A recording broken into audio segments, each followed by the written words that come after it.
Aya namwe mu magambo bita Bruce Melody yatangaje aho yari ari kumwe na Perezida Paul Kagame, aho bari mu nama y'imikirano. Akaba yatangaje yuko aba content creator ndetse n'abaturage muri rusange bakeneye gucuruza ibihangano byabo ku mbuga zigiye zitandukanye harimo TikTok, Google ndetse na YouTube.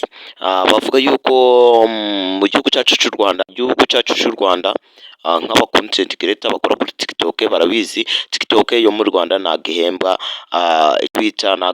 icyo bita international TikTok, ndetse bamwe na bamwe ubona zira TikTok nazibahemba bashaka ibintu bijanye n'agatwiko, ariko bita Bruce Melody yaje kuvugira aba content creator bose kuri YouTube ndetse no kuri TikTok yuko ijambo Perezida Paul Kagame yavuze yuko araza kubyigaho kandi biraza gukorwa mu minsi ziri imbere, kandi amakuru ahari nuko ibyo bintu byose biraza gukemuka. Ndetse na mama mu Rwagasabo bita Scovia yaje kuvuga ibyo bikenewe cyane ku ba content creator bakora hano ku rubuga rwa YouTube, yuko yasobanuye kandi nuko yuko ni benshi baba bashaka kubyaza umusaruro mu bihangano byabo bakoresha imbuga zigiye zitandukanye. Hari igihe uba washoye mu bihangano byawe, yavuze yuko nk'indirimbo aherutse gusohora bita Pom Pom ya Bruce Melody yakoranye no bita Diamond Platnumz, yishoyemo amafaranga gasaga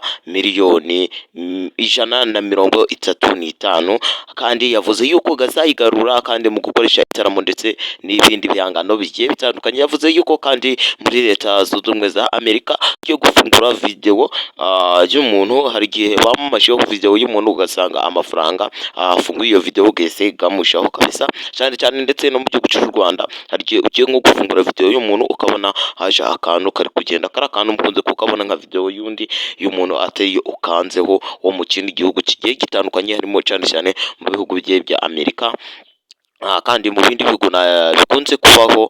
Kandi yasobanuye yuko natwe mu gihugu cyacu cy'u Rwanda bagiye kudukorera ibintu bimeze neza gatanuko, kandi bagiye kudushikiriza natwe twinde aba content creator bakomeye nk'abandi bo mu bindi bihugu. TikTok bagiye kuyigira international, TikTok zose zigende zihembwa abantu bafite TikTok zifite followers 10,000, ndetse bagiye kugenda babona amafaranga, ndetse n'abafite 1,000 ku rubuga rwa YouTube n'amasaha 4,000 baraza kubibakorera.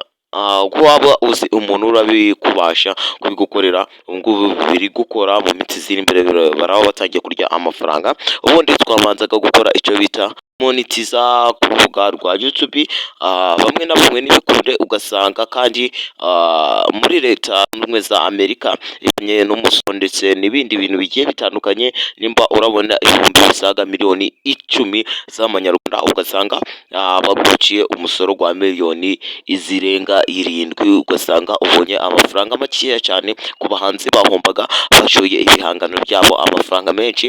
Rero bita Bruce Melody na mama mu Rwagasabo Umutesi Scovia baje kubidukoreramo, baza kutuvugira aho bari mu nama y'imishikirano, baza kubivuga neza gatanuko, kandi baza kudushigikira, baza kuvuga ati abacontent creator ndetse n'abaturage muri rusange yuko bagiye kudufasha. Perezida Paul Kagame yavuze yuko biraza gukorwa mu minsi ziri imbere kandi neza gatanu, kandi aba content creator twese twizere yuko biraza gukemuka. Nimba wari uraho utazi yuko inzozi zawe nawe zigiye gucamo kabisa, ugiye guhinduka nk'aba content creator bo mu bindi bihugu ndetse n'abo mu Rwanda bakomeye, nawe ugiye gutangira gufata ifaranga. Nimba uri mu content creator ukora ku rubuga rwa TikTok byarakwangiye, uraza kubona amafaranga kabisa, cyane cyane nk'abantu bafite imbuga zigiye zikomeye, ariko ugasanga nta mafaranga uri kubona. Mu gihugu cya Amerika cyane cyane batwicaga, ugasanga account yawe sibyo nta n'ikintu ukoze, ariko mu Rwanda natwe bagiye kubidukorera neza. Ngo bagiye icyo basigaje akantu ngo bari basigaye gukora niko gasigaye, kugira ngo ibintu bihite babikemura mu minsi ziri imbere, ibintu birabe bimaze gukemuka. Ikintu nakugira cyo nkandira subscribe kugira ngo amakuru ntagende agucika kabisa. N'imfashanyo uramuhaye kabisa, kandi mbibutse nawe hano niho dusanga ibiganiro bimeze neza fresh gatanu ku kandi. Hano ni kwa Mr Karimagezi TV Rwanda, aho tunonosora amakuru agiye atandukanye, naga ari amakuru gusa ndetse tuhanyuza n'ibijanye n'urubuga rw'imikino, ndetse nimba uri umuntu warabuze wakwamamariza ndetse ufite ibihangano byawe ushaka kujya bitera imbere, ni hano twabikwamamariza. Icyo usabwa ni uguhamagara kuri iyi nimero, ni 07 35